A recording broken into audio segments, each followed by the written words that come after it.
कुछ ऐसे भी लोग होते हैं जो कि टेक्निकल बैकग्राउंड से नहीं होते, तो क्या सिर्फ पाइथन के बेसिस पे डेटा इंजीनियरिंग में अपना करियर स्टार्ट किया जा सकता है? सीक्वल बहुत इंपॉर्टेंट है। डेटा वर्ल्ड जब डेटा साइंटिस्ट भी बन गए तो भी डेटा तो फेच करना ही Fetch है। करना। तो डेटा फेच करने के सीक्वल क्वेरीज तो रन करनी है। डेटा इंजीनियरिंग फील्ड में कौन से टूल्स एंड टेक्नोलॉजी बहुत ट्रेंडिंग है? अभी क्लाउड काफ़ी हद तक चल रहा है, तो आप GCP, Azure या फिर AWS सीख सकते हो। एक डेटा साइंटिस्ट के लिए डेटा इंजीनियर कितना इम्पोर्टेंट है?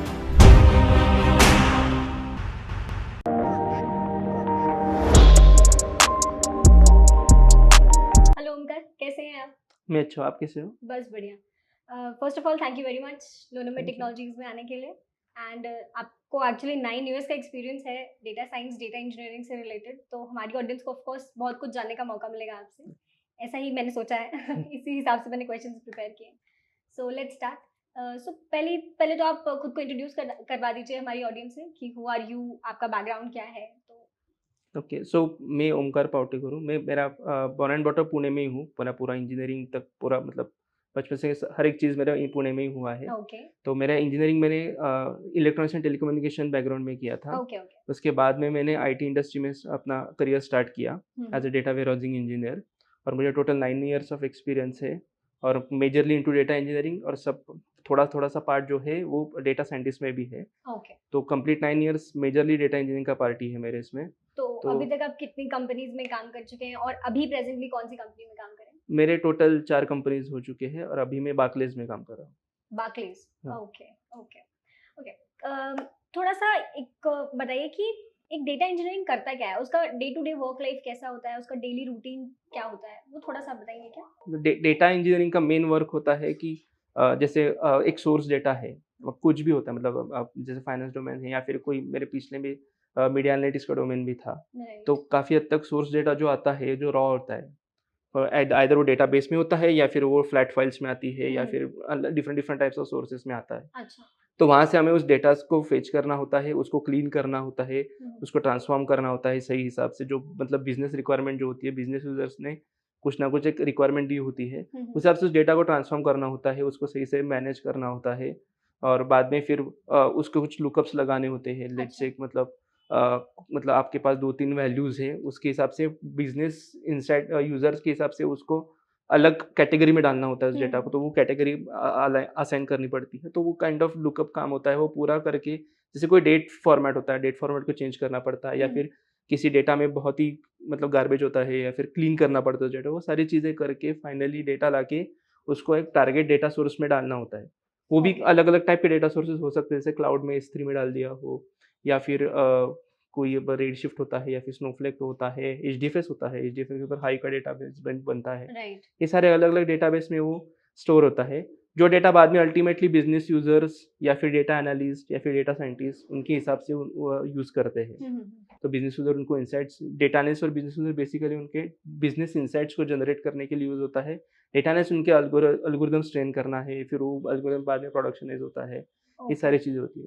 तो तो डेटा हम सबसे पहले आपके पास आता है और फिर उसके बाद डेटा साइंटिस्ट, नहीं सॉरी, उसके पहले डेटा एनालिस्ट और फिर डेटा साइंटिस्ट के पास जाता है। नहीं, data analyst, data scientist parallelly चल सकते हैं। अच्छा। मेनली सोर्स डेटा हमारे पास आता है, हमारा काम है कि उस डेटा को प्रॉपर्ली तैयार करके उनके पास भेजना है ओके अल्टीमेटली। ओके। तो हमारी बाय बाय डेटा पाइपलाइन उतनी रोबस्ट होनी चाहिए ताकि उनको उनको उनके काम करने में कोई इश्यूज़ ना आए। बेसिकली डेटा साइंटिस्ट को एल्गोरिदम जब ट्रेन जनरेट करते करना, हैं, राइट। तो वो डेटा मतलब सही से क्लीन होना ज़रूरी होता है। ऐसा नहीं कि मतलब गार्बेज डेटा उनको दोगे, तो ओके। उनके ट्रेनिंग में भी इश्यूज़ आते इश्यूज हैं। आएंगे, राइट। एग्ज़ैक्ट तो डेटा क्लीनिंग और डेटा स्ट्रक्चरिंग का काम भी आप ही मैनेज करते हाँ। हैं, एज अ डेटा इंजीनियर का ही काम रहता है वो? हुँ। अच्छा, मैंने मतलब मुझे इस बात का कंफ्यूजन था कि डेटा एनालिस्ट का काम होता है डेटा क्लीनिंग का। नहीं। मतलब कुछ कुछ जगह पे मैंने ऐसे पढ़ा है कि डेटा आपके पास आता नहीं, है। अगर मतलब अल्टीमेटली डेटा इंजीनियरिंग के बाद में भी अगर कुछ गार्बेज हो, तो उसको क्लीन करने का काम डेटा एनालिस्ट के पास होता ही है, क्योंकि अच्छा। अल्टीमेटली वो एनालिसिस करने वाले डेटा का, राइट। उसको बाद में फिर उस हिसाब से वो इनसाइट जनरेट करेंगे वगैरह। ओके तो उनके इनसाइट्स के लिए जो एक्सपेक्टेड जो डेटा होता है, उसके लिए उनको अपना काम करना ही पड़ता है। Okay okay. तो वैसे उनका आपकी डिग्री तो टेलीकम्युनिकेशन एंड इलेक्ट्रॉनिक्स हुँ, वाली हुँ। है, तो यहाँ इस फील्ड में आने के बारे में कैसे सोचा? इलेक्ट्रॉनिक्स टेलीकम्युनिकेशन के टाइम पर भी हमने काफ़ी प्रोग्रामिंग किया था, क्योंकि अगर माइक्रो कंट्रोलर आप लोगे, तो बेसिकली उसमें प्रोग्राम ही करना पड़ता है। मतलब उस you were pro already interested in coding. हाँ, मेजरली। तो वो जो माइक्रो कंट्रोलर में प्रोग्राम डंप करना है, फिर वो माइक्रो कंट्रोलर उस प्रोग्राम के हिसाब से काम करता है। तो बहुत सारी चीज़ें होता है, रास्पबेरी पाई वगैरह जैसे होते हैं, वहाँ पे पाइथन यूज़ होता है, काफ़ी हद तक यूनिक्स यूज़ होता है। तो मुझे यूनिक्स पाइथन का ऑलरेडी कोडिंग का नॉलेज था। सी का तो बेसिकली हर इंजीनियर्स को होता ही है, अच्छा, राइट। क्योंकि फर्स्ट ईयर में सी थोड़ा सिखाते बहुत इंट्रोड्यूस कर ही देते हैं। हैं। अब यूनिवर्सिटी ऑफ पुणे में तो है वो बेसिकली। राइट। तो बाद में फिर वो कोडिंग में एक बेसिक इंटरेस्ट पहले से ही जनरेटेड था, तो बाद में बस उसको यूटिलाइज़ किया। बाद में फिर सीक्वल देखा, तो सीक्वल में भी एक इंटरेस्ट था कि डेटा कैसे फेच करते हैं। बाकी सीक्वल खुद ही एक मतलब आप डेटा एनालिसिस जैसी लैंग्वेज को यूज़ कर सकते राइट। हो कि उससे भी काफ़ी हद तक इनसाइट जनरेट हो सकते हैं। तो सीक्वल भी पढ़ा, तो फिर अल्टीमेटली कॉग्निजेंट में जब जॉइन किया, जब मेरे कैंपस प्लेसमेंट हुआ था, तो कॉग्निजेंट में जॉइन करने के बाद वो स्टार्टिंग से डेटा वेयरहाउसिंग इंजीनियर के लिए ही स्टार्ट हुआ मेरा अच्छा, तो मतलब प्रोफाइल। आपका जो स्टार्ट हुआ था वो डेटा हाँ, वेयरहाउसिंग के उसमें स्टार्ट हुआ, and then you exactly. Move to data engineering हाँ, इवेंचुअली। मतलब जैसे 9 साल में अलग-अलग मतलब डेटा का वॉल्यूम बदल गया, डेटा का नेचर भी बदल गया।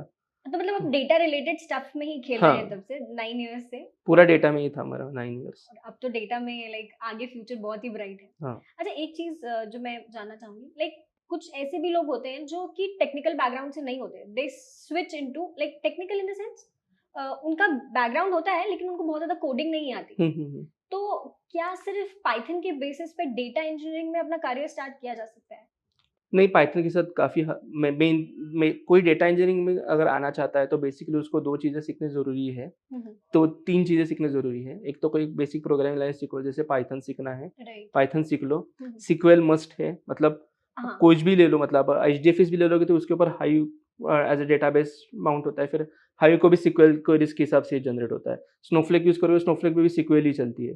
तो सीक्वल तो मस्ट है, सीक्वल आना ही अंकुर सर चाहिए। भी यही बोलते हैं कि SQL is like mother of every technology. वहाँ हाँ, पे हर मतलब एग्ज़ैक्टली। हर जगह आपको एसक्यूएल आना ही चाहिए। तो वो it's like must for every technology. तो सीक्वल बहुत इम्पोर्टेंट है। सीक्वल मतलब डेटा इंजीनियरिंग, डेटा वर्ल्ड के लिए बेसिकली, डेटा इंजीनियरिंग भी नहीं, डेटा वर्ल्ड क्या, अगर डेटा साइंटिस्ट भी बन गए तो भी डेटा तो फेच करना ही है। फेच करना तो है, डेटा राइट। फेच करने के सीक्वल क्वेरीज तो रन करनी ही है। राइट। बाद में आप कोई भी स्टैटिस्टिकल एल्गोरिदम लगा दो, हुँ, लेकिन फेच करने सीक्वल क्वेरी लगती है, तो वो तो इम्पोर्टेंट है ही राइट। बेसिकली। तो सीक्वल एक इम्पोर्टेंट है। उसके बाद में डेटा वेयरहाउसिंग कंसेप्ट जो होते हैं, जैसे स्टार स्कीमा हो गया, स्नोफ्लेक स्कीमा हो गया, एंटिटी रिलेशनशिप जो होता है, ये सारी चीज़ें भी इम्पोर्टेंट है, क्योंकि वो बेसिक्स है हुँ, एज़ अ डेटा इंजीनियरिंग के लिए, या फिर बेसिक डेटा वेयरहाउसिंग के लिए भी। तो उसके ऊपर ही आप काफ़ी हद तक जा सकते हो। तो ये 3-4 चीज़ें तो इम्पोर्टेंट है, और एक सर्वर का नॉलेज, जैसे यूनिक्स का एक थोड़े कमांड्स समझना इम्पोर्टेंट है। तो ये ओके। 4-5 चीज़ें हैं जो इम्पोर्टेंट है, वो मस्ट है, वो आनी ही चाहिए हर मतलब किसी दीज़ आर को। द बेस अगर किसी को अपना हाँ। डेटा इंजीनियरिंग करियर स्टार्ट क्योंकि करना मतलब है। हम पाइपलाइन बना भी देते हैं, या फिर पाइथन बेसिक पाइथन कोडिंग भी करेंगे, तो भी एट द एंड किसी ओएस पर ही वो बिल्ड होता रन है। राइट। आप विंडोज़ यूज़ करो या फिर ये यूज़ करो, लेकिन हुँ। एट द एंड मतलब मेन जो अपने विंडोज़ तो इंडस्ट्री प्रेफर नहीं किया जाता ना इंडस्ट्रियल लेवल पे। इंडस्ट्री के लिए यूनिक्स ही प्रेफ़र होता है मेनली, इसलिए तो अल्टीमेटली यूनिक्स आना ज़रूरी है। तो ये 4-5 चीज़ें तो बहुत इम्पोर्टेंट है। बाकी चीज़ें तो आप सीख सकते हो। मेन कंसेप्चुअली सीखना है, तो फिर डेटा वेयरहाउसिंग की कंसेप्ट है, राइट। वो इम्पोर्टेंट है। हुँ। और बाकी फिर बिग डेटा, मतलब धीरे-धीरे जैसे बढ़ते जाओगे, तो बिग डेटा वगैरह का भी कंसेप्ट इम्पोर्टेंट आता है, क्योंकि वो अलग ही है पूरा, वो मतलब बहुत ज़्यादा वास्ट है। वेयरहाउसिंग के कंपैरिज़न में बिग डेटा थोड़ा अलग जाता है, हाँ, क्योंकि राइट। उसमें मतलब वेयरहाउसिंग क्या एंटिटी रिलेशनशिप वगैरह अलग होता है, बिग डेटा का थोड़ा अलग चलता है। हाँ, तो मतलब वो भी थोड़ा बेसिक नॉलेज होना ज़रूरी है, इम्पोर्टेंट है। ओके, लाइक मैंने कुछ डेटा इंजीनियर से पहले भी बात की है, तो they are like data, like big data is something जो बहुत वास्ट है। हुँ। लाइक एक आप 6 महीने में या साल भर में उसको पूरा ऑक्यूपाई कर लें, ऐसा नहीं है। तो इट इज अ जर्नी जो आप धीरे-धीरे हाँ। बिग डेटा, क्योंकि बिग डेटा के अंदर काफ़ी सारी चीज़ें इंक्लूडेड रहती हैं। अच्छा, एक क्वेश्चन ओमकार, जैसे अभी प्रेज़ेंट अगर हम देखें, तो डेटा इंजीनियरिंग फील्ड में कौन से टूल्स एंड टेक्नोलॉजीज़ बहुत ट्रेंडिंग है? लाइक जो बहुत कॉमनली ज़्यादातर प्रोजेक्ट्स में यूज़ किए जा रहे हैं, ज़्यादातर कंपनीज़ में यूज़ किए जा रहे हैं, और जिनको सीख कर कोई है जो अपने आप को अपस्केल भी कर सकता है और अपना करियर स्टार्ट भी कर सकता है। तो ऐसे कुछ टूल्स एंड टेक्नोलॉजीज़ बताइए। अभी क्लाउड काफ़ी हद तक चल रहा है, तो आप जीसीपी, एज़्योर या फिर एडब्ल्यूएस सीख सकते हो। अच्छा, तो ये एडब्ल्यूएस सारे सीखना ज़रूरी है क्या? नहीं, कोई एक सीख सकते हो, बेसिक कॉन्सेप्ट आना इम्पोर्टेंट है। अच्छा, लेकिन अभी देखोगे तो मार्केट कैप्चरिंग एडब्ल्यूएस का काफ़ी हद तक ज़्यादा है, तो ज़्यादा है, राइट। एडब्ल्यूएस पढ़ना अग्रीड। थोड़ा एक इम्पोर्टेंट है, उसका सर्टिफिकेशन भी होता है अलग हाँ, तरीके हाँ। अलग से, तो उसका सर्टिफिकेशन करना भी सही रहेगा। हुँ, हुँ। और पाइथन अभी के लिए डेटा इंजीनियरिंग में काफ़ी हद तक यूज़ होती है। जहाँ-जहाँ पे स्पार्क आता है, वहाँ पे स्काला भी एक ऑप्शन क्रिएट होता है, क्योंकि स्पार्क का बेसिक स्काला पर ही चलता है, तो स्काला भी कई बहुत जगह पे यूज़ होती है। लेकिन Okay. पाइथन का ज़्यादा शेयर है हाँ उसके राइट कंपैरिजन में। एक पाइस्पार्क और स्पार्क है जो टेक्नोलॉजीज अभी काफ़ी ज़्यादा यूज़ होती है, क्योंकि वो स्पार्क इंजन मतलब बहुत चीज़ों के लिए यूज़ हो सकता है। आप डेटा एनालिसिस के भी यूज़ कर सकते हैं, डेटा साइंटिस्ट भी यूज़ कर सकते हैं और डेटा इंजीनियर्स भी यूज़ कर सकते हैं। राइट तो स्पार्क स्पाइस्पार्क भी इम्पोर्टेंट है मेन। और हडूप और हाई बिग डेटा में कंपैरिजन में आप कुछ भी देख सकते हो, जैसे हडूप है।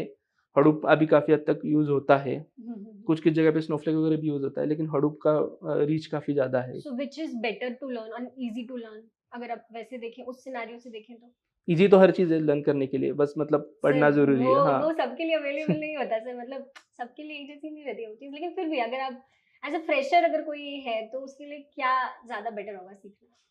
प्रोग्रामिंग से स्टार्ट कर सकते हैं, पाइथन वगैरह से, जो इम्पोर्टेंट है, क्योंकि अच्छा। मतलब फ्रेशर्स आते हैं तो मतलब उनका माइंडसेट एक कोडिंग का ज़्यादा होता है, तो उनको अगर आप पाइथन वगैरह में सीखने बोलोगे तो वो जल्दी-जल्दी सीख हाँ जाते हैं। पाइथन तो बहुत इजी है। पाइथन इज लाइक एक डेटा एनालिस्ट वाले जब स्टार्ट करते हैं अपना सब कुछ, तो Python is the first thing जो सीखते हैं, एंड मेरे हिसाब से Python is the easiest coding language. Java से तो हुँ। ज़्यादा ही हाँ, इजी जावा है। से ईज़ी है काफ़ी। हाँ, जावा से तो काफ़ी इजी है।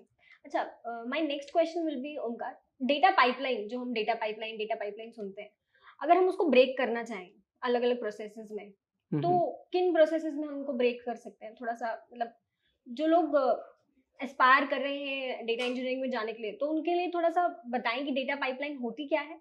और उसमें क्या-क्या प्रोसेसेस होते हैं? हाँ, तो डेटा पाइपलाइन में मेनली क्या होता है कि जैसे मैंने बोला कि रॉ डेटा आता है, वो हुँ, किसी भी फॉर्मेट में हो सकता है। राइट। जैसे वो कोई अमेज़न S3 में डाल के आपको दे दिया, फ्लैट फाइल्स आती है, हुँ, हुँ, या फिर कोई लैंडिंग ज़ोन में फ्लैट फाइल्स डाल के भेज दिया, या फिर कोई डेटाबेस है, मोंगो डेटाबेस है लेट्स से, या फिर राइट। SQL, MariaDB जैसे हाँ, डेटाबेस हाँ, होते हाँ। हैं। तो वहाँ से आप फेच करते हो डेटा। तो बेसिक बीच में जो डेटा पाइपलाइन होती है वो किस मतलब अभी जो अगर ओपन सोर्स जाते हो तो पाइथन पे बहुत ज़्यादातर यूज़ होती है, हुँ, ज हुँ, जहाँ तक मैंने देखा है। हुँ, हुँ, पाइथन बहुत ज़्यादा यूज़ होता है, स्काला थोड़ी-थोड़ी जगह पे यूज़ हो जाता है। हुँ, हुँ, और पाइस्पार्क यूज़ होता है, हुँ, तो हुँ, उसमें वो पूरा डेटा पाइपलाइन बनती है और उसमें उसके अंदर वो पूरा क्लीनिंग और ट्रांसफॉर्मेशन और बिज़नेस रिलेटेड लॉजिक्स इम्प्लीमेंट होते हैं। ओके, उसके बाद में फिर कुछ पीआई होता है, जैसे पर्सनल आइडेंटिफिकेशन डेटा होता है, उसको मास्किंग करना ज़रूरी होता है। ओके। ये भी इम्पोर्टेंट चीज़ है, क्योंकि मतलब वो बाद में जीडीपीआर कंप्लायंस में इश्यूज़ क्रिएट कर सकते हैं। तो बेसिकली वो पीआई डेटा को प्रिज़र्व करना, तो उसके लिए एक मास्किंग का अलग एल्गोरिदम चलता है। ओके। कोई हैंडल ना कर पाए तो उसको एन्क्रिप्ट भी करना पड़ता है सही तरीके से। हुँ, हुँ। ये सारी चीज़ें डेटा पाइपलाइन के अंदर ही आती है। तो इन सारी चीज़ों को मैनेज करना पड़ता है। तो ये सारी चीज़ें डेटा पाइपलाइन के अंदर आती है। उसको फिर ऑर्केस्ट्रेट करने के लिए, जैसे आपने डेटा पाइपलाइन बना ली है, हुँ, ठीक है? हुँ। एक सोर्स से डेटा फेच किया, उसको मंजिंग किया, उसको ट्रांसफ़ॉर्म किया, क्लीन किया, business all this process is logic. Automated? हाँ, वही बता रहा था कि वो बाद में डेटा, ये बेसिक डेटा है, इसको ऑर्केस्ट्रेट करने के लिए काफ़ी अलग-अलग तरीके से टूल्स होते हैं। ओके, जैसे ऑटोमेट करना है, जैसे आपने बोला कि शेड्यूलिंग करना है बेसिकली, तो आप एयरफ्लो आ सकता है, या फिर टिवोली आ सकता है, कंट्रोल नेम आ सकता है। काफ़ी अलग-अलग तरीके से लाइसेंसिंग या फिर ओपन सोर्स टूल्स मिलते हैं। या राइट। फिर आप खुद यूनिक्स में क्रॉन में भी उस डेटा पाइपलाइन को शेड्यूल कर सकते हो। अच्छा, मतलब यूनिक्स भी खुद का एक क्रॉन मॉड्यूल लेके आता है, राइट। जिसमें आप ऑटोमेट कर सकते हो पाइपलाइंस को। तो ऑटोमेट करना बहुत ज़रूरी है, क्योंकि हर टाइम पे आप जाके मैन्युअली वो चीज़ नहीं स्क्रिप्ट कर को नहीं कर सकते। सकते हो, क्योंकि राइट, मतलब वो बहुत हेक्टिक हो मेनुअल वर्क जाएगा। हो जाता है। राइट, तो उसको ऑर्केस्ट्रेट करने के लिए वो होता है। बाकी फिर डेटा पाइपलाइन को आप जो कोडिंग करते हो, उस कोडिंग को या प्रोग्राम्स को, उस रिपॉजिटरी को मेंटेन करना पड़ता है। तो फिर गिटहब वगैरह आता है, तो आपको कोड पुश करना है। हुँ, फिर वहाँ पे वो अलग पीआर रिक्वेस्ट रेज़ करके उसको लाना है। फिर जेनकिन्स आता है, ताकि वो उसको डिप्लॉयमेंट में ईज़ी हो जाए। राइट, ये सारी चीज़ें करनी पड़ती है मेनली। फिर फाइनली वो डेटा वहाँ पे फाइनल टारगेट सोर्स में जाता है। Okay, okay, okay. ये एक पॉइंट हो गया। अभी इसी का अगर हम देखें, तो लाइक इस पाइपलाइन को मैनेज करने के लिए अगर हम प्रोजेक्ट वाइज़ देखें, तो प्रोजेक्ट में लाइक 1 डेटा इंजीनियर होता है, 2 डेटा इंजीनियर होते हैं और टीम ऑफ डेटा इंजीनियर्स होती है, जो कि ये पाइपलाइन हैंडल कर रही होती है। हुँ, हुँ। ये मेरा पहला क्वेश्चन। और अगर suppose there is a team, तो everybody is performing every task और there are particular engineers which are assigned for the particular task? वो मेरा एक क्वेश्चन है। डिपेंड करता है प्रोजेक्ट कितना बड़ा है उसके ऊपर। अच्छा, और बहुत ज़्यादा बड़ा प्रोजेक्ट है, लेट्स से मतलब आप multiple let's say 100 data पाइपलाइन्स implement कर रहे हो, 200 भी नहीं, 10-15 डेटा पाइपलाइन्स इम्प्लीमेंट कर रहे हो, राइट, तो उसके लिए आपको कम से कम 3-4 इंजीनियर्स तो ज़रूरी है। राइट। क्योंकि मतलब हर एक डेटा का नेचर अलग-अलग होता है। हाँ, हाँ। जैसे अब हर एक डेटा पाइपलाइन अलग-अलग बनती है, तो उसका पर्पस भी अलग है। मतलब ये डेटा पाइपलाइन इस डेटा को, मतलब लेट्स से आइडेंटिटी डेटा को मैनेज कर रही है। एक data pipeline let's say user data को मैनेज कर रही है। एक डेटा पाइपलाइन व्यूअरशिप, ऐसे अलग-अलग तरह के डेटा पाइपलाइन्स होते हैं, क्योंकि डेटा अलग-अलग है। एक राइट। मतलब एक ही डेटा पे पूरा काम नहीं चलता है, मल्टीपल डेटा होते हैं जो फाइनली कैटर करते हैं। तो वो अलग-अलग डेटा पाइपलाइन, अलग-अलग डेटा इंजीनियर्स होते हैं। तो डिपेंड करता है कि टीम प्रोजेक्ट कितना बड़ा है, उस हिसाब से वो ब्रेक डाउन होता है प्रोजेक्ट पूरा जैसे स्मॉलर अभी चंक्स ओमकार में। आप बता रहे हैं कि यूजर डेटा रहता है, आइडेंटिटी डेटा रहता है, तो कहीं ना कहीं डेटा सिक्योरिटी वाला इशू नहीं आता क्या? लाइक मुझे कभी कभी जनरल क्वेश्चन आता है माइंड में कि डेटा डेटा वर्ल्ड में हम कितना सारा डेटा स्टोर करते हैं, and there is so much personalised information, हुँ, हुँ। सो मच इंडिविजुअल इंफॉर्मेशन भी रहती है लोगों की। तो वहाँ पे कंपनीज उस चीज को कैसे मैनेज करती हैं कि वो डेटा सिक्योर रहे? मतलब उसके लिए कुछ सेपरेट प्रोटोकॉल होता है, कुछ टूल्स होते हैं? डेटा सिक्योरिटी के लिए अलग से टूल्स चलते हैं, अच्छा, तो वो जैसे वाला आइडेंटिटी पार्ट भी एक्सेस आपके मतलब डोमेन में ही आता है या आ डेटा सकता है या फिर सिक्योरिटी? नहीं भी आ सकता, वो डिपेंड करता है, मतलब टीम अच्छा। के ऊपर है। मतलब इम्प्लीमेंट तो करना ही पड़ता है, उस डेटा मतलब सिक्योरिटी को इम्प्लीमेंट करना ही पड़ता है। ओके, तो आइदर वो सोर्स लेवल पे कर सकते हैं या फिर पाइपलाइन लेवल पे कर सकते हैं। तो ओके, डिपेंड वो मतलब प्रोजेक्ट टू प्रोजेक्ट वेरी करता वैरी है। करता है, ओके। बट लेकिन हाँ, मतलब सिक्योरिटी पर्पस इम्पोर्टेंट है। जीडी वही जैसे मैंने बोला, जीडीपीआर कंप्लायंस बहुत कंप्लायंस, इम्पोर्टेंट चलता है। राइट। तो उसके अंदर वो पीआई डेटा को प्रिज़र्व करना, उसको मास्किंग करना या फिर उसको एन्क्रिप्ट करना, ये बहुत ज़रूरी है। तो ये मतलब डेटा पाइपलाइन का ही एक इंटीग्रल पार्ट है, जो इन चीज़ों को करना पड़ता है। ओके, और बाय चांस कभी ऐसा कुछ फॉल्ट आता है या कुछ होता है तो like who helps being responsible for that? ऐसा कभी हुआ है आपके साथ कि कुछ अभी तक डेटा तो नहीं हुआ, वगैरह लेकिन मतलब लाइक होता है होता है। रियल हाँ, टाइम में होता कभी? तो है। जैसा अभी हुआ था, जब क्राउडस्ट्राइक का जो आया था, वो बेसिकली सिक्योरिटी पर्पज़ के लिए था वो। अच्छा, लेकिन वो गलती से जो उन्होंने एक बग इंट्रोड्यूस हो गया गलत पैच वर्क में, तो ओके, उसके चक्कर में पूरा जो विंडोज़ का जो बंद, डाउन टाइम हुआ हाँ, था अभी डाउन थोड़े टाइम हुआ। महीनों पहले, वो वही है। मतलब वो बेसिकली डेटा सिक्योरिटी टूल है क्राउडस्ट्राइक। तो ओके, बहुत ही ये तो क्रूशियल चीज़ है, क्योंकि मतलब पर्सनल डेटा एक्सपोज़ हो जाता है, तो वो लोग उसको किसी भी तरीके से यूज़ कर यूज़ कर सकते हैं। सकते हैं। मतलब मुझे वही क्वेश्चन आता है कि इतना सारा डेटा है एंड है तो टेक्नोलॉजी ही, है तो मशीन्स ही, होता वहाँ है। पे कुछ ना कुछ ग्लिच आना इज़ वेरी नॉर्मल। बट जहाँ पे इतना सारा डेटा स्टेक पे लगा हुआ है, तो वहाँ पे उस चीज़ को कैसे हैंडल किया जाता है रियल लाइफ में? उसके लिए अलग मतलब सिक्योरिटी की अलग टीम भी बैठती है, जो मॉनिटर करती है इन चीज़ों के लिए। वो ओके, कंप्लायंस भी सेटअप करती है, जो मतलब जो गवर्नमेंट बेसिकली गवर्नमेंट की तरफ से कंप्लायंस आते हैं, तो उस कंप्लायंस को सेटअप करने के लिए, उसको मॉनिटर करने के लिए अलग से टीम भी बैठती है। वो देखते हैं वो सब हर अच्छा, एक तो चीज़ देयर को। Are proper rules to manage that हाँ, डेटा। वो लॉ है प्रॉपर उसके अंदर, मतलब कुछ हो जाता है तो हेफ्टी फाइन है गवर्नमेंट की तरफ से। अरे बाप रे! अच्छा, ये नहीं पता था मुझे हाँ। कि ऐसा भी होता है। वही वही मुझे जानना था। अच्छा, मेरा नेक्स्ट क्वेश्चन आपसे ये रहेगा, डेटा साइंस की बात करते हैं हुँ, थोड़ा-सा। हुँ। लाइक डेटा इंजीनियरिंग के बारे में आपने काफ़ी कुछ बताया। एक डेटा साइंटिस्ट के लिए डेटा इंजीनियर कितना इम्पोर्टेंट है? बहुत क्रूशियल है, क्योंकि मतलब डेटा एल्गोरिदम आप मतलब सेटअप कर रहे हो, आपने हाइपर पैरामीटर्स ट्यून कर लिया, हर एक चीज़ कर लिया, हुँ, लेकिन डेटा गार्बेज है, तो आप कितना भी अच्छा डेटा एल्गोरिदम क्या बोलते हैं डिज़ाइन भी कर लो, हुँ, हुँ। तो भी कोई फ़ायदा नहीं है। जो डेटा इन साइंटिस्ट के लिए एक सही से एल्गोरिदम डिज़ाइन करने के लिए एक रोबस्ट डेटा पाइपलाइन होना बहुत कंपल्सरी है और अच्छा, बहुत इम्पोर्टेंट है, वो बहुत क्रूशियल रोल प्ले करती है।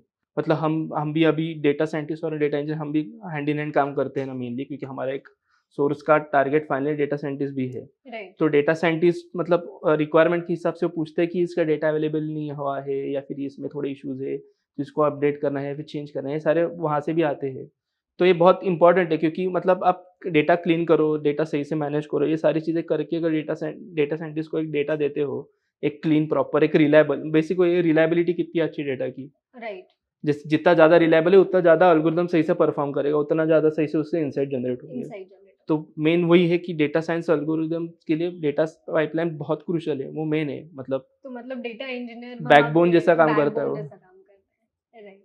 अच्छा, उनका थोड़ा-सा लाइक बहुत टेक्निकल हो गया। थोड़ा-सा कुछ अम, अपने लाइक एक्सपीरियंस के बारे में बताइए कि कभी कुछ what is the biggest challenge you had faced in past as a data engineer? जैसे वॉल्यूम ऑफ डेटा का एक इश्यू बहुत आता है, मतलब बहुत जितना बड़ा डेटा होता है, हुँ, हुँ। उसको हमें मतलब लेट्स से कुछ-कुछ जगह पे मैंने हैंडल किया कि वो 30 जीबी बहुत हेवी जीबीज़ में डेटा आता है। ओके, तो उसको एक साथ प्रोसेस नहीं कर सकते, क्योंकि अपना सर्वर उतना कैपेबल नहीं है। राइट, क्योंकि राइट। मतलब सर्वर तो इतना ही है, मतलब रिसोर्सेज़ इतने ही होते हैं, हमें डेटा बहुत बड़ा आता है, लेकिन डेटा का कोई वॉल्यूम नहीं है। वॉल्यूम मतलब कितना भी आ सकता है हाँ। उसके ऊपर, तो लेकिन सर्वर तो इतना सही, तो उसको मैनेज करने के लिए हमें उस सही सही तरीके से वो डेटा पाइपलाइन, वो मेन चैलेंज है बेसिकली डेटा इंजीनियरिंग में भी, कि ओके। उसको सही तरीके से मैनेज कैसे करना है। तो मोस्ट ऑफ द टाइम्स हम डेटा को चंक्स में डिवाइड करते हैं, छोटे-छोटे चंक्स में। फिर उसको बैच वाइज़ प्रोसेस करते हैं, फिर वापस अलग चंक लेके उसको बैच वाइज़ प्रोसेस करते हैं। ओके। तो एक तरीके से वो होता है मेन चैलेंज है इसमें, कि ओके। क्योंकि डेटा का वॉल्यूम बहुत ह्यूज है और उसके साथ में मतलब एक डेटा पाइपलाइन नहीं चलती है, वो मल्टीपल डेटा पाइपलाइन्स चलती है तो एक साथ में। Managing the data is the biggest challenge you हाँ, आर क्योंकि सेइंग। सर्वर रिसोर्सेज़ तो इतने ही अवेलेबल है। हाँ, राइट। मतलब आप लैपटॉप भी पकड़ लोगे तो उतना ही अपना, मतलब उसके ऊपर क्या-क्या कर सकते हैं वो लिमिटेशंस आपके ऊपर है क्या करना। Right, right. तो वही मतलब सर्वर इतना सा होता है, रिसोर्सेज़ इतने, रैम भी उसकी फिक्स्ड ही है। तो उसके ऊपर फिर आप किस तरीके से उसको करते हो वो इम्पोर्टेंट है। क्लस्टर भी लाते हो तो भी क्लस्टर के भी रिसोर्सेज़ फाइनली लिमिटेशन पे आते हैं। आप किस तरीके से डिज़ाइन करते हो क्लस्टर को वो इम्पोर्टेंट है। बट फिर भी मतलब डेटा ह्यूज होता ही है, तो उसको आपको चंक्स में डिवाइड करके फिर उसको सही से मैनेज करना पड़ता है। तो ये बहुत बड़ा चैलेंज है। चैलेंज होता है। अच्छा, उनका टेक्नोलॉजी और आईटी वर्ल्ड जो है वो काफी रैपिडली चेंज होता रहता है, like hmm. It's very dynamic. तो आपको खुद को अपडेट करते रहना है, ट्रेंड्स के साथ बढ़ते रहना है, आगे सीखते रहना है, ये हमेशा चलता रहता है। और मुझे शायद जितने आईटी प्रोफेशनल्स यहाँ आकर गए हैं सब एक ही चीज बोलकर जाते हैं, keep updating, keep learning new things. तो आप खुद को कैसे अपडेटेड रखते हैं, खुद को लाइक कैसे आप ट्रेंड्स के साथ मतलब मूव करते हैं? मेन चीज़ मतलब हर एक आईटी इंजीनियर में होनी चाहिए, वो है कि गूगल करना। क्योंकि मतलब कोई भी सिंटैक्टिकल एरर भी आता है तो भी आप गूगल करोगे तो स्टैक ओवरफ्लो कहीं न कहीं तो सही से आंसर मिल ही जाते हैं। अच्छा। तो मेन चीज़ है कि हर इंजीनियर को एक गूगल करके आपका इश्यू कैसे सॉल्व करना है वो ढूँढना आना चाहिए, वो इम्पोर्टेंट है। तो आप जिस तरीके से सर्च करते हो उससे आपको डेटा भी तो मिलता एज है। इट इज अगर आपको कोई एरर आ रहा है तो आप डायरेक्टली उसको कॉपी पेस्ट कर देते हैं गूगल हाँ, पे? मतलब थोड़ा समझ के आप डाल दो तो आपको आंसर्स मिल जाते हैं। तो मेन वही है कि बहुत जगह पे ऐसा होता है कि लोग ये इतनी सिंटैक्स सीख रहे हैं तो ये फेल हो गया, अब इसका क्या कर सकते हैं? अब गूगल करिए, अब मिल जाएगा आंसर उसका। आप उसे चेंज करिए तो मतलब वही बेसिकली अडैप्ट करते जाओ खुद को उसमें, कि जितना मतलब ये छोटी-छोटी चीज़ें जो आप खुद से हैंडल करके खत्म कर सकते हो, फिर नई चीज़ें लाओ। हाँ, राइट। मेन वही है कि खुद को अपग्रेड करना, उससे वो बहुत छोटी बात है लेकिन वो बहुत ज़रूरी है अपग्रेड करने के लिए। एग्जैक्टली। नेक्स्ट थिंग है कि मतलब पढ़ते रहो, जो-जो चीज़ें मिलती है मार्केट में नई-नई आती रहती है। मतलब अभी जैसे स्टार्टिंग में तो सीक्वल सर्वर ही था, सीक्वल सर्वर से लेके अभी तो हडूप, हाइव, राइट। स्नोफ्लेक तक आ कितना गया है कुछ आ गया डेटा। है। तो मतलब हर टाइम पे वो चेंज होता रहता है डेटा, जैसे डेटा का नेचर चेंज होता है, जैसे इम्प्लीमेंटेशन भी चेंज होता रहता है। What तो medium आपको do you use for learning? YouTube or something, or you join classes YouTube and you काफ़ी learn? हेल्पफुल होता है, यूट्यूब होता है, गूगल कर लीजिए, उससे भी मिलता है काफ़ी हद अच्छा। तक। तो मेन वही है, वहाँ से आप अपडेट करते रहिए, वो इम्पोर्टेंट है। ओके। क्योंकि मतलब मैं अभी मतलब 9 साल का एक्सपीरियंस है और मैंने लिटरली 5 बार मेरी टेक्नोलॉजीज़ चेंज की है। एक्चुअली आपकी बातों में लगता है कि you are very experience, like the kind of depth वो काफी कुछ बताता है आपकी जो 9 इयर्स के एक्सपीरियंस के बारे में, because you have in depth knowledge. किसी चीज को सुपरफिशियली जानना और किसी चीज को इन डेप्थ जानना, मुझे लगता है वो सिर्फ एक्सपीरियंस से ही आता है। हाँ, वो तो एंड है। I can see that you are very experienced in what you doing. Okay Omkar, एक लास्ट लाइक कंक्लूसिव मैसेज हमारी ऑडियंस के लिए आई वुड सजेस्ट कि आप कुछ छोटा सा बताएं कि जो डेटा इंजीनियरिंग डेटा साइंस में अपना करियर स्टार्ट करना चाहते हैं या जो इन जनरल आईटी में भी अपना करियर स्टार्ट करना चाहते हैं, तो वो खुद को कैसे उस चीज़ के लिए प्रिपेयर करें, इंटरव्यूज के लिए खुद को कैसे प्रिपेयर करें। तो एक थोड़ा सा उनके लिए एक बेसिक मैसेज आप अगर दे पाए तो। अगर आईटी फील्ड में ही आना है, तो फिर आप पहले तो प्रोग्रामिंग सीख लीजिए, वो तो टेक्निकल साइड हो जाती है। मतलब राइट। कुछ किस टेक्नोलॉजी फुल स्टैक में जाना चाहते हो, अलग-अलग वर्ल्ड है, अलग-अलग जाने के, तो हम्म। उस हिसाब से प्रोग्रामिंग सीख लो या फिर डीएसए सीख लो, मतलब डेटा स्ट्रक्चर सीख डेटा लो, वो स्ट्रक्चर। इम्पोर्टेंट चीज़ है। राइट। अपार्ट फ्रॉम टेक्निकल एक बिहेवियर एस्पेक्ट होता है कि फ्लेक्सिबिलिटी रहनी चाहिए। मतलब एकदम स्टिफ नहीं होना चाहिए कि मैं इस टेक्नोलॉजी में रहूँगा, ऐसा तो नहीं कर सकते, क्योंकि डायनामिक फील्ड है आईटी। राइट। मतलब हर 2 साल में कुछ ना कुछ चेंज होता रहता है। एक-एक, डेढ़-डेढ़ साल में नई-नई टेक्नोलॉजीज़ आती है हाँ और हाँ। एक-एक, डेढ़-डेढ़ साल में टेक्नोलॉजीज़ जाके नई च च टेक्नोलॉजी आ आ जाती है। जाती है। राइट। तो फिर आपको फ्लेक्सिबल भी रहना पड़ता है उतना कि मतलब कुछ नया आया तो उसको सही से अडैप्ट करके वापस लाओ। तो वो तो बिहेवियर एस्पेक्ट है कि फ्लेक्सिबिलिटी होनी चाहिए, प्रोफेशनल बिहेवियर अच्छा होना चाहिए, वो तो इम्पोर्टेंट है। वो लेकिन तो शायद सारी फील्ड्स डिमांड करती हैं कि होता प्रोफेशनली है। आप साउंड हो। उसके अलावा अच्छा, वर्क लाइफ बैलेंस एक आईटी का बहुत बड़ा मैंने इशू सुना है। इवन मेरे फ्रेंड्स जो आईटी में हैं वो भी बहुत परेशान रहते हैं कि शिफ्ट्स हैं, तो मतलब आधा महीना शिफ्ट में काम करें। तो ऐसा कुछ डेटा इंजीनियर डेटा साइंस के साथ भी होता है क्या? हाँ, थोड़ा बहुत तो होता है क्योंकि मतलब जैसे अगर हम इंडिया में बैठते हैं और कोई यूएस के है तो यूएस के लोग तो हमारी इवनिंग टाइम पे ही लॉगिन करते हैं। राइट, तो और उनके साथ हमें करना है तो आइदर हमें लेट करना पड़ता है फिर हमें सुबह आना पड़ता है। क्योंकि वो भी उस हिसाब से स्ट्रेच करते हैं। राइट, मतलब वो उनको भी हम मतलब हम जहाँ पे हमें वहाँ पे हम भी बोलते हैं कि थोड़ा तुम 1 घंटा जल्दी लॉगिन करो, हम 2 घंटे लेट लॉगिन करते हैं। तो मतलब उनके साथ कोलैबोरेट करना काफ़ी राइट, ज़रूरी है। राइट, कि कुछ-कुछ बिज़नेस यूज़र्स तो आप यूएस में बैठते हैं क्योंकि मेजर अगर आप सर्विस सेक्टर में भी जाओगे या फिर प्रोडक्ट सेक्टर में आओगे तो मेजर क्लाइंट्स तो यूएस साइड के होते हैं। हाँ, हाँ, हाँ, तो यूएस साइड के क्लाइंट्स के साथ अगर आपको इंटरैक्ट करना है, तो आपको थोड़ा बहुत मतलब टाइमिंग का थोड़ा चेंज तो करना ही पड़ता है। राइट, वो तो है मतलब that's what is flexibility. Exactly वो होता ही है और मतलब वो ज़रूरी भी है। वरना मतलब कोई मतलब नहीं बनता है इन चीज़ों करने का। राइट, तो थोड़ा बहुत डिफ़रेंस आता है, लेकिन ठीक है मतलब आप अपना जो टेक्निकल काम जो आपको करना है, वो पहले सुबह के टाइम पे ख़त्म कर लीजिए। शाम को सिर्फ़ मीटिंग वगैरह उनके साथ जो डिस्कस कर रहे हैं, वही चीज़ें वो कीजिए। कीजिए, राइट। इसके अलावा कोई और मैसेज अगर आप देना चाहते हैं तो? आईटी फील्ड डायनामिक है और ऐसा कोई मतलब एआई आ रहा है, तो जॉब जा रहे हैं, ऐसा कुछ अभी है नहीं एग्ज़ैक्टली। हाँ, ये मतलब एक पॉइंट है जो डरते हैं लोग। नहीं मतलब जो फ्रंट फेसिंग जॉब्स है, वो शायद जा सकते हैं, लेकिन एआई मतलब इतना भी आते से 20-25 हज़ार जॉब गायब हो गए, ऐसा तो नहीं होने वाला।